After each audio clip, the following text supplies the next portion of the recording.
Hello, this is Deadpool Negative. I'm back again with my first analysis of the first episode of Now and Again, titled Origins, originally aired on September 24th, 1999. The episode was written and directed by the series creator Glenn Gordon Caron. Um, this is going to be warts and all, back and forth about a show that I love and am utterly frustrated by in equal measure. I'm the kind of guy who is kind of fascinated by that kind of thing. And while I have a lot to say that I enjoy about the show, I have a feeling by the time I'm finished, Mr. Caron will want to beat me to death with a shovel. And so will Heather Matarazzo. But let me start with the first episode. Now, as I've said in the introductory videos, um, Mr. Caron was approached by Les Moonves and told that he could do whatever that by to create the show. Les Moonves was he could do whatever he wanted. And remember, Caron had created one of the biggest hits of the '80s, also one of the biggest, most expensive shows of the '80s with Moonlighting. In fact, they had, according to Caron in the DVD extras, they'd even given him the amount of money they would have had to pay him to not make the show was excessive. Caron was, by his own words, in movie jail after the failure of the 1997 romantic comedy Picture Perfect, which was Jennifer Aniston's one of Jennifer Aniston's first attempts at outside of Friends stardom. It's not a film I really have much like for. It's got its moments though, and it has probably one of the funniest endings I've ever seen. Um, but let let's get back on focus. Ledsboom has told Caron he would shoot whatever he wrote as long as he produced 22 episodes. As we'll find out as we go along, actually doing 22 episodes a season at that time, because later Caron would go on to create Medium, always which create Medium and run Bull, which always filled our episode count of the season. This show is difficult. In fact, I'm going to be discussing this sooner rather than later. Um, so he came up with. Now he cites Damn Yankees the inspiration, and I've discussed before. I'm not entirely certain that's what the real inspiration for the show was. I have a feeling what it actually is, but I'll get to that a little bit later. Um, in fact, like the Damn Yankees comparisons start to get out of control before the opening credits of the first episode. But anyway, he cites Damn Yankees as inspiration for. Okay, what is the premise? Like, I don't think I've ever properly. I'll start with my recap of the first act of the episode. First of all, I want to say that I think Origins is one of the best directed hours of network television I've ever seen. It still captures my imagination just as it did 25 years ago. I think Caron really knew how to um, draw the audience in, and his use of musical cues and needle drops is very strong. But anyway, we start with Tokyo, Japan. We are on a subway at Tokyo, Japan. We meet the show's only recurring villain because he shows up in the first three episodes and was and is in the what became the serial series finale. And he's nicknamed the Eggman, played by a veteran actor named Kim Chan. And there's just the start of ACDC's Hell's Bells. We just hear the opening of that.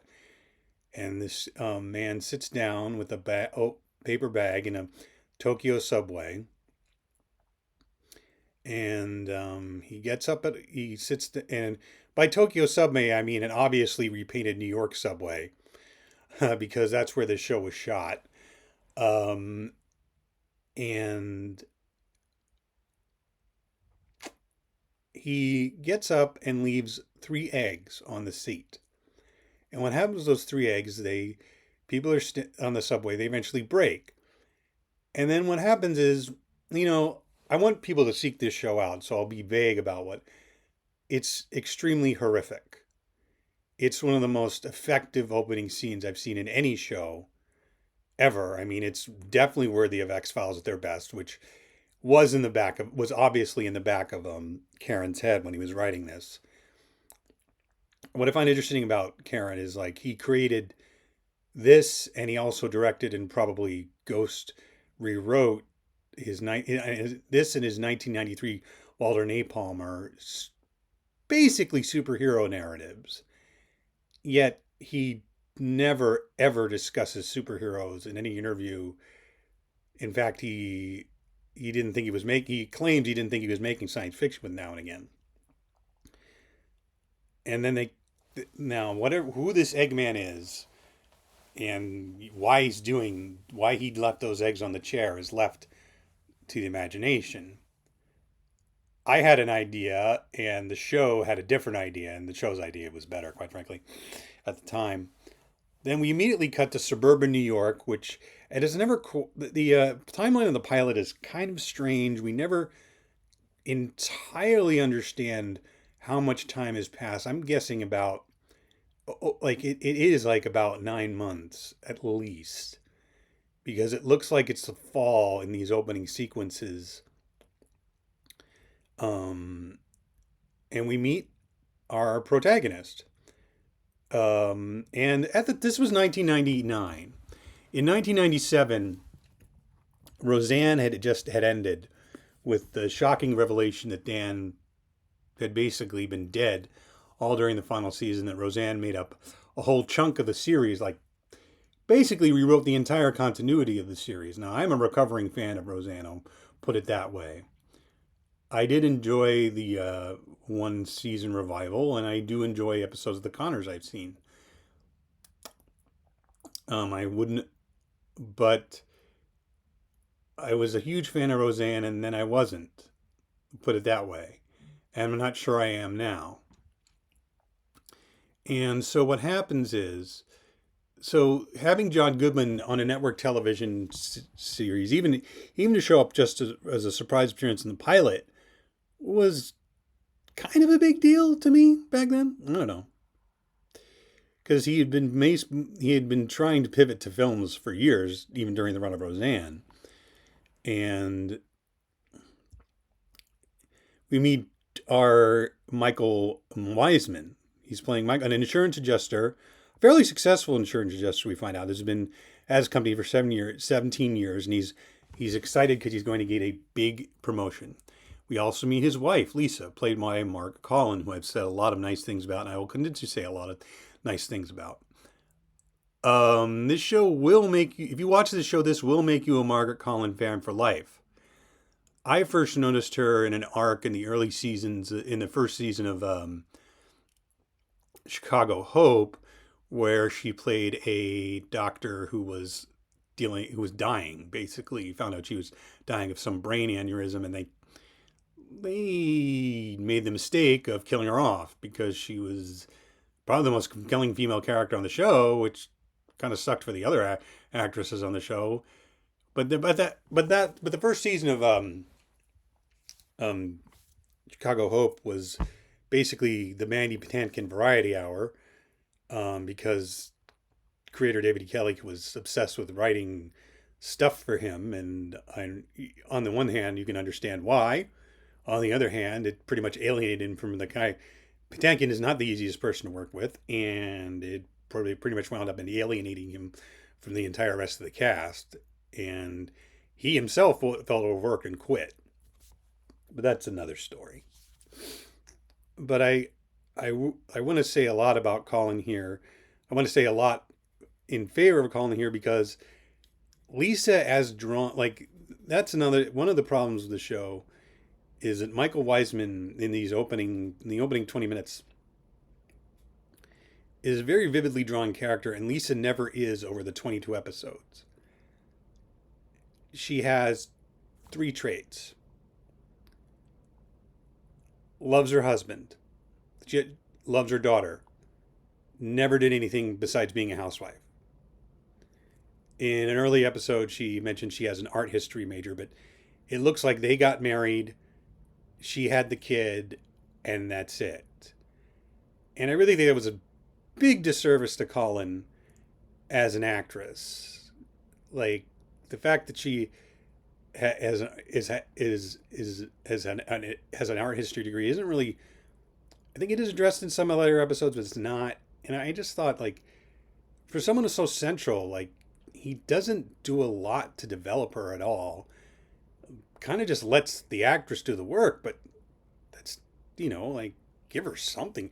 And Colin is a good actress that she can make a little bit. Like, considering what he gives some of the other actors, I think she got the short end of the stick here. And I also think Matarazzo, Heather Matarazzo's the daughter, got the short end of the stick. But I've never considered Heather Matarazzo to be a particularly strong actress, and you don't really see much of her in this pilot. She just kind of is the sullen teenage daughter. Like I said, I'm not a fan of Todd Solondz. I watched Welcome to the Dollhouse, and I said, yeah, this is fine, but you're also like, I wouldn't call what Solondz does is dishonest, but I would say he stacks his deck. And I've never found Matarazzo particularly. It's not a terrible actor. It's just not someone who really grabs my attention. But you don't see much of her. But then we move to what Michael's trying, and we meet Roger. We go to Michael's job and we meet Roger.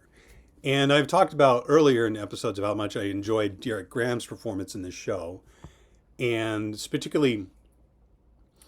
I really think if the show had been as more successful, I think he would have gotten more attention for his work, because this was the last long form thing he'd ever did. If you look at his IMDb, he has a couple guest shots here and there after this, and nothing past 2009.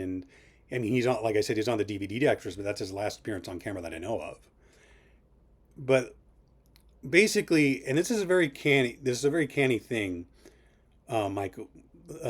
Michael finds out he's been passed over for his job passed over for his promotion. And this was a very clever thing they do in the pilot. And then they establish that Michael, despite his desire to provide for his family, is a moral man. We find out that his promotion has been given to a character named Craig Spence, played by Chad Lowe, who we'll meet later in the episode. And he discovers the reason he's been passed over this promotion, despite the fact that he's an excellent insurance adjuster, is because he got on the stand in a case for the insurance company and said he did not believe it was an act of God. He believed it was bad steel that caused a bridge collapse. And Roger did the opposite. He towed the company line. I think Gerrit Graham is very good at making Roger weaselly, but still showing there's a guy, weaselly and kind of cowardly, but also still showing there's a decent guy under there, a guy who deeply cares about Mike as a friend, Michael Wiseman as a friend. And they have this shouting match, and Roger said, what if, and Michael says, what if it's your kid or wife or kid on that bridge? He's like, yeah, I'm thinking of my wife and kid. Like, that's why I said act of God, not bad steel. And basically, Michael finally realizes the company is always going to hold this against him, that he testified that that the insurance payout was justified because it was bad steel. And I would say Graham and Goodman are very good in this scene. And then we get to the big, I don't want to say twist, but big moment in the pilot where, after having drinks with Roger, a drunk Michael Wiseman is standing on the subway platform, and a bunch of kids are fighting, and they They knock him to another person. A really well staged sequence. Like I said, like this was a very well directed pilot. Well staged sequence where one character bumps the other, finally bumps into Mike, who's on the edge of the platform, and it's a corny effect shot. And it's like, probably the best you could do in 1999 of Michael Wiseman getting hit by the subway. And there's a great open shot of Goodman drifting toward the camera in slow motion, unsure of what in the world is happening to him. Eyes wide, to a pretty good version of a sort of remix of the show's theme song, or is it? I don't know. And then the sound and music fade out, and then we fade back in, and we find out that, or at least we're told. I always wonder if there was going to be another twist on this. Michael's brain is hooked up to some sort of contraption, and we meet a Dr. Theodore Morris. And Dr. Theodore Morris is Dennis Haysbert's character. And he says basically the United States government has been working on creating a man, an American man, the strength of Hercules, speed of Michael Jordan, the grace of Fred Astaire. And in effect, a super soldier. Again, Wilder Napalm and Now and Again are both superhero narratives by default, and yet Caron never cites superheroes as an inspiration for anything in any interview. But he created one of the first superhero shows. And they said, the mind, we can't lick the mind. So he basically says to Michael, we want to put your brain in this body, and you will live a whole new life in this body. You are, on intents and purposes, dead. And the only catch is you can't tell your family. That's the only catch, because we find out this is a very highly classified, though, again, I always thought there was more, they were going to eventually reveal more to it, because what Morris's division seems to be, now they answer to the president and the government, but he seems to be independently operating without any serious oversight, which quite frankly he should have, given his eccentricities. And that's what's great about, I have to say, like, you watch Haysbert in the DVD extras, he talks a lot about how this part was he loved this part, but it was also extremely challenging for him. But he loved the part, and you could see the joy on his face, because Morris is probably the most complex character on the show. I mean, some of the, Michael is kind of single-minded as a character, but that works because that's what the character wants, one thing, to get back to his family. But Morris goes through a gamut because he's supposed to be Frankenstein, but he's also supposed to be a kinder version of Frankenstein. He's also a person who's not really connected with other people, but wants to be. But he's also the devil in another way. Like, he's good and bad. And I think Haysbert just enough threads that needle that the character feels consistent over the 22 episodes, because he swings a lot between malevolent and almost strangely giddy and happy. And this is where I start talking about why the Damn Yankees comparison doesn't work.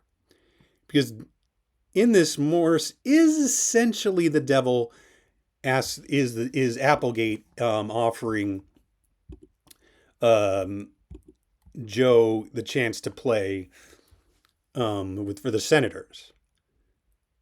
Here's the problem. Because, again,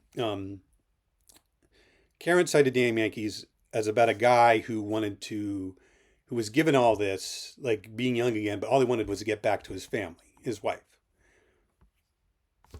Okay, so the problem with that exactly is the problem in comparison to Now and Again is like, first of all, Joe wanted now when Michael isn't exactly unhappy with his life. He's unhappy he didn't get that promotion. There's a nice monologue about the character that he has, like, before his death, where he talks about he's always seeing things, he's always tried to see things coming, and he didn't see this coming. But Joe, and another thing, like, basically, Morris has Michael Wiseman over a barrel. He says, well, if you don't, he says, what if I don't do it? He says, well, we'll just unplug you and you'll die. And that's a problem because even Joe Boyd knew how to negotiate. He negotiated something that he had an escape clause. Now, logically, Michael Wiseman has no real leverage, but why would Morris pick an insurance adjuster? They sort of answer this question, but in an extremely indirect way that doesn't quite work. Late in the later episode, they answer like, why someone like Mike? Yes, but why not? Why specifically Mike? That they don't answer. That I'll put it that way. When I get to that episode, we'll explore further. But this doesn't connect. This doesn't connect in my head. Like, how can he make this comparison? Because this isn't a guy who wants to be young. This is a guy who lost his life. And like, he's basically, the one thing he'd want is to go back to his family. That's what he'd sell his soul to the devil to do. And here the devil is telling him that's the one thing that can't happen. And yet the devil keeps him in the same general municipal area as his family, which, again, Caron wanted to shoot the show in New York, which that's what he wanted to do. So what we discover, and so like, obviously Michael takes the deal rather than die. And then he doesn't negotiate. And honestly, if you wanted to reboot this series, I would have him try and negotiate for something. But we're not here to talk about that. We're here to talk about the show. So, but once we get past that, like, the catch is we jump what looks to be, let's see, there's a great shot after the opening credits of how time passes. We see a light in the subway, in the train station that's covered in ice, and we see a shot of Lisa empty, with an empty bed. And Lisa discovers that the insurance company is still spiteful towards Michael, and they're still trying to screw her out of his insurance payout, by saying he might have committed suicide. He was despondent over losing the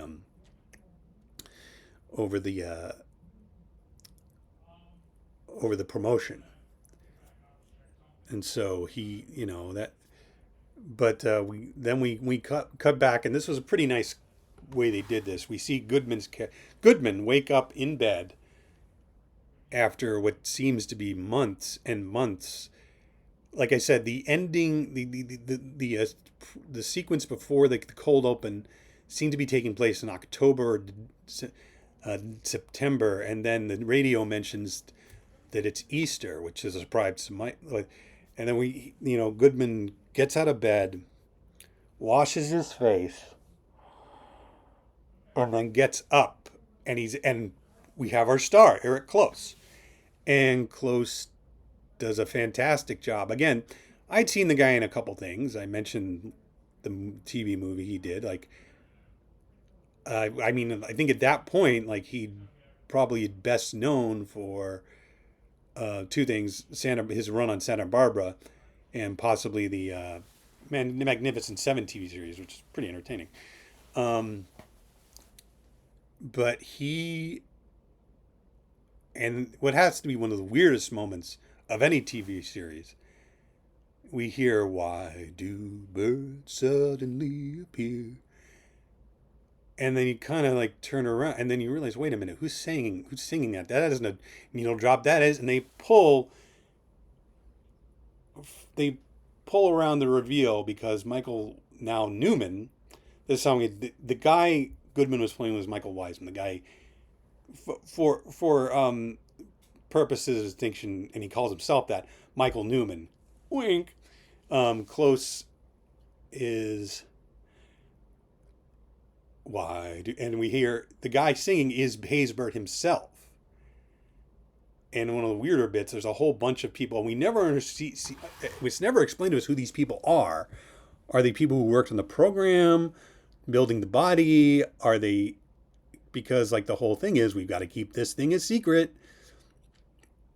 But it's a pretty entertaining scene, and I think Close does a great job showing how the joy Michael Newman finds in his new body. Especially, and they do have a scene where he checks his pants to see what's down there, and it's something different than what I suppose a man who looks like John Goodman would find if he looked in his pants. And there's a lot of really great scenes of like Michael just having joy of, but we cut from that and we cut back to, I'm going to talk about the Eggman for a minute.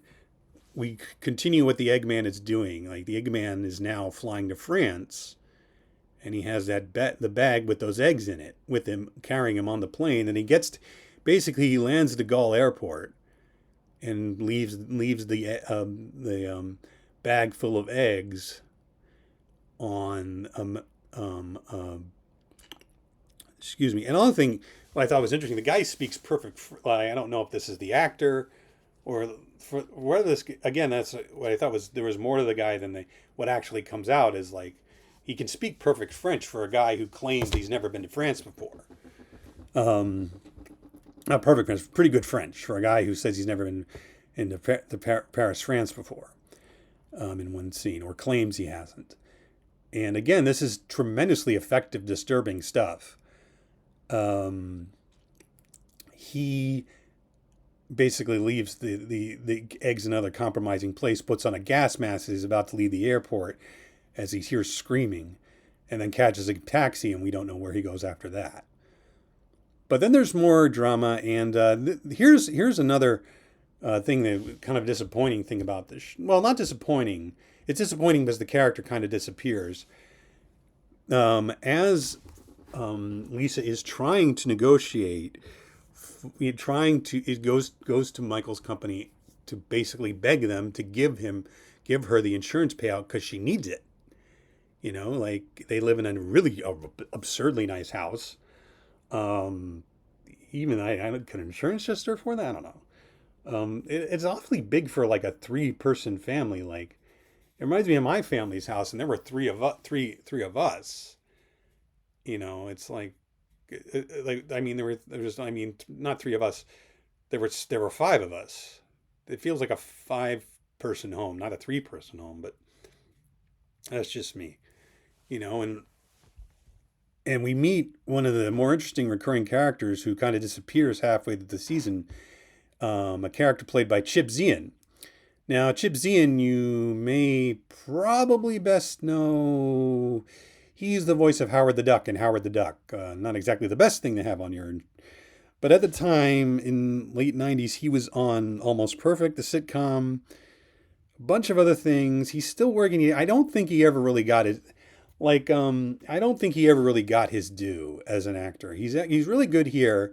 He plays a character named Gerald Meisenbach, a lawyer, Lisa's lawyer, and he's very charming. And again, this is one of the frustrating things about the way Lisa is written. You know more about Gerald Meisenbach, how he operates, and just on a depth, like how he's actually kind of slick and smarter than he looks. He just has more going on than Lisa as a character on the page. Lisa just is dedicated Lisa is just dedicated housewife. That's dedicated dedicated wife. played by a great actress, Margaret Colin, and I think I'm fair in calling her great. I mean, she hasn't had the career I think she's deserved, and I'll come out and say it. Like, allegedly, what I understand it, she has very strong conservative beliefs, and I'm of the opinion, like, and I'm not a person who voted for Trump. Let me put it that way. As long as a person is not disruptive on set about their political beliefs, and that is not a, and I've known lefties who can be pretty awful on set. That should not disqualify them. I know lefties have been, I've heard rumors of lefties who've been terrible on set, and right wingers have been terrible on set. Like, one of the most professional actors I've ever heard of is very much there's a actor who I know for a fact is a huge Trump supporter, and is one of the most easy to work with, professional, hits their marks, knows what they're doing all the time. But again, this is just a rumor I've heard about Miss Colin. I mean, I still see her in things. I saw her in the bizarre Gossip Girl revival, like as reprising her character in the Gossip Girl revival. But you know, one of the funnier things that's said on the DVDs is Karen makes a comment that, like, you know, that Lisa is like, that someone told him that Lisa is based on his wife, and 6 years after the show ended, Karen went through divorce.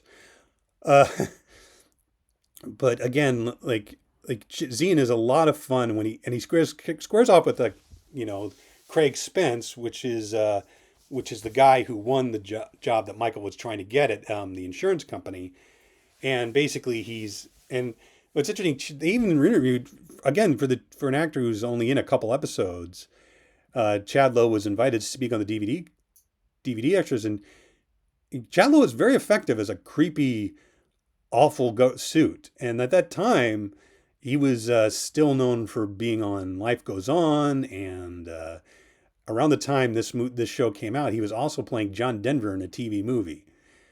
Honestly, the poor guy was also pretty much known for being Hilary Swank's then husband.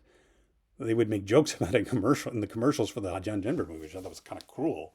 But that was when Swank was, like, you know, knocking everybody dead with the Boys Don't Cry, with a performance in Boys Don't Cry.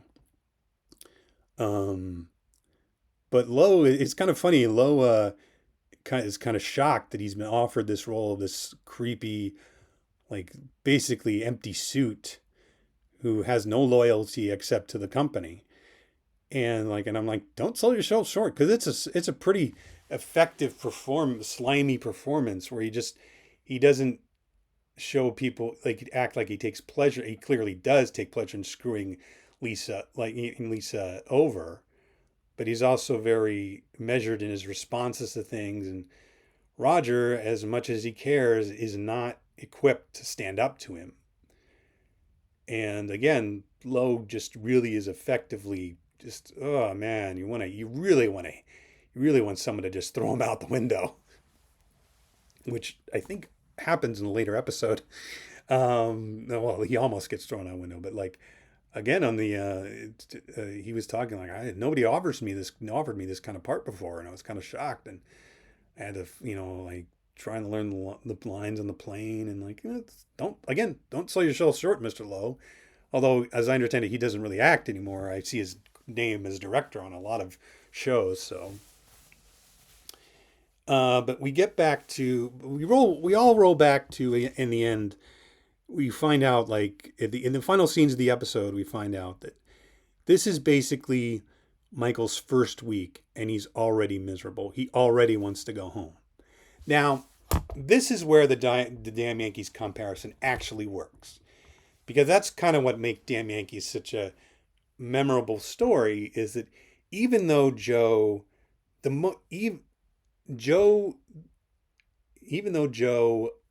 gets, I'm going to say gets what he wants. That's not exactly it. He has this, he's young again. He can do what he always wanted to do, play baseball, like, almost immediately. Even as he's successful, he just realizes, I want Meg. I want to go back. I want to be Joe Hardy. I don't want to be Joe Hardy anymore. I want my wife, you know, like, even that's one of the best things. That's one of the best things. That's what makes it so memorable, that even though he knows he's going to get Meg back, his wife, he wants to go back to her almost, pretty much immediate, like pretty much as soon as possible. Like all the success, even though he knows it's just going to be a few months, it doesn't mean anything to win the Meg. And Michael feels that way. He feels lonely. He feels controlled. Like he knows that Dr. Morris and his people are watching him the whole time. And he's essentially a prisoner because he can't leave. He can't leave. He can't, he has superpowers, yes, but what's he going to use them for? That's another thing. The show is really weird about actually having him do superheroic stuff. Probably because Caron's interest didn't really lie there. It doesn't really lie in action and plotting. There's a quote from him about Medium, like, if I had my way, Medium would be just conversations between Joe and Allison. But that, we'll discuss that in later episode. Later. It's weird because like, he just kind of has these superhero plots and then like has to kind of crowbar Michael Newman into them. But it's been a week and he's already miserable. And here comes another plot hole because basically Morris says, now I can give you a drug that would wipe your memory, keep your knowledge, wipe your memory. And he's like, no, I won't want to do that. My memories are who I am. And then it just occurred to me, I was watching this episode again. He is essentially dead. They can do whatever they want with him. If they wanted to inject him with a memory eraser drug, they can. Catch him when he's unaware, or asleep, or he has super strength and super speed, but he's not trained in them yet. He's only been Michael Newman for a week. And that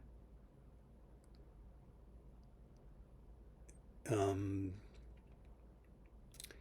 then we have a scene where Morris quite intentionally leaves his cell phone while he goes to the bathroom in front of Michael so he can test Michael to see what he'll do. And this is one of those things that has always bugged me about the show. Like, it was so it should be obvious to someone like Morris that someone like Michael would want his family more than anything, or psychologists. And they do bring in a character later to psychoanalyze Michael. I'm kind of reminded of another show that ran briefly back in 2008 called My Own Worst Enemy, which was about a really cynical government agent who had a whole fake identity as a family man, and the asshole cynical agent was was starring Christian Slater and Michael Malley and Machen Amick. And the show wasn't great, but they introduced why is he doing this? Why does he have this whole fake identity he doesn't even like? And they explain later in the later episode that if he doesn't have some sort of home life or some stability, he will snap and go crazy.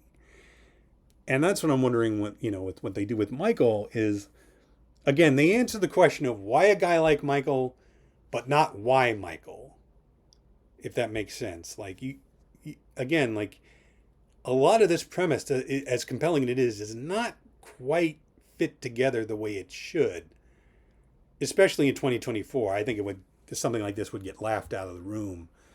That question of why Michael, why not a guy in the military? They sort of answer that. Why not? And why isn't there additional security? But basically, use the cell phone. He calls Lisa, and he kind of doesn't. And Morris was testing him. It's clear he was testing him. He said, "Don't do that again."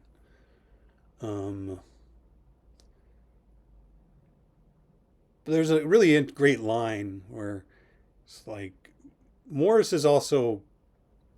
It's never explained what Morris's backstory is, but he's clearly you go along. There's a whole episode that revolves around it. He's a guy who doesn't know people very well, and Michael is a guy who is his essential creation, and he's a guy that's going to be in his life. So he's basically Michael's caretaker and supervisor and jailer. He is Frankenstein, and he's the devil, but he's also human. He's also more human than either Frankenstein or the devil. Again, like, I really appreciate the way Haysbert threads this needle. And it's kind of a shame he never got a role as media. I'm a huge fan of 24. 24 I love. 24 is probably, David Palmer is probably the second best role he ever had. But even that, like, eventually when they phased him out, like the more the show went on, the less interesting stuff he had to do. And I'm a huge fan of 24. Also, 24 fans coming up, there'll be a familiar face, but I'm not going to say who that is yet. But this is a very effective. I kept thinking, like, my head was like, like, again, as a person who watched way too much X-Files, as in his college years, he pissed away a lot of his life watching X-Files. I'm not saying that's anybody's fault but my own. The idea of this weird government conspiracy, this creation, oh, that sounded so fascinating, so cool, so neat. There wasn't more there, but there isn't really a lot to it. There's stuff you on the fringes you're supposed to wonder about, but that wasn't Garen's goal. That wasn't really what he was working towards, which is absolutely fine. That he was making the show he wanted to make. I can't blame him for not making the show I wanted to see. I mean, I can point out problems with it, but I kind of love, I kind of love it. And I think he did a fantastic job with this pilot. And I'm really excited. I remember being hugely, hugely excited. I could not wait till the next Friday to see the second episode. I mean, once again, congratulations to Mr. Caron and Mr. Haysbert and Close and Miss Colin and Mr. Graham for creating a wonderful first episode.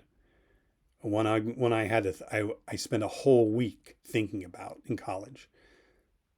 There was not a lot of about my college years that I enjoy, but watching this show was one of them. Anyway, that's all I have to say for right now about the first episode of Origins. And I think I was longer than the episode itself. But I will see you soon with the second episode on The Town. Bye.